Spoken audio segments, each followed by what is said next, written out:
एक गज़ल पेश आहे तरन्नुम में।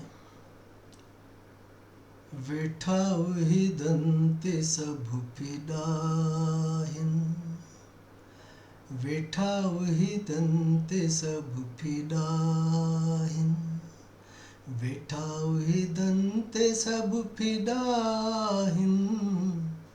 सम्झ काई न पर वॾा आहिन, सम्झ काई न पर वॾा आहिन।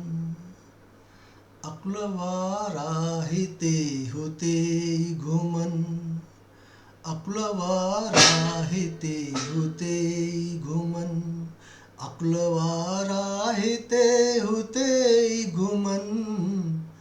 मौज माणे रहिया मुॾा आहिनि, मौज माणे रहिया मुॾा आहिनि।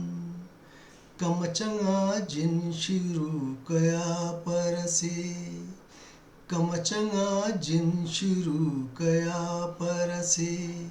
अॼु त हर ख़्याल खां जॾा आहिनि, अॼु त हर ख़्याल खां जॾा आहिनि। थी वसऊं आस पास अहिड़ी जो, थी वसऊं आस पास अहिड़ी जो, थी वसऊं आस पास अहिड़ी जो। केतिरनि ई पटियाला आहिनि, केतिरनि ई पटियाला आहिनि। वेठा उहिदन ते सभ फिदा आहिनि, जिंहिंजे हथ में समाज जो ठेको, जिंहिंजे हथ में समाज जो ठेको, जिंहिंजे हथ में समाज जो ठेको।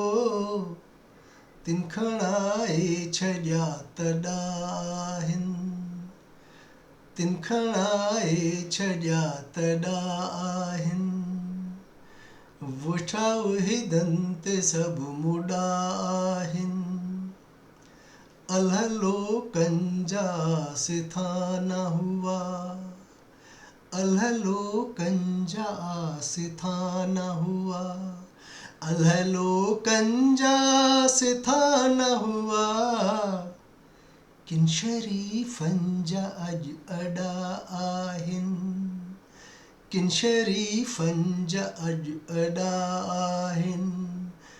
वेठा उहिदन ते सभ मुॾा आहिनि, चूंडिजी को शरीफ़ कीअं अचे, चूंडिजी को शरीफ़ कीअं अचे, चूंडिजी को शरीफ़ कीअं अचे।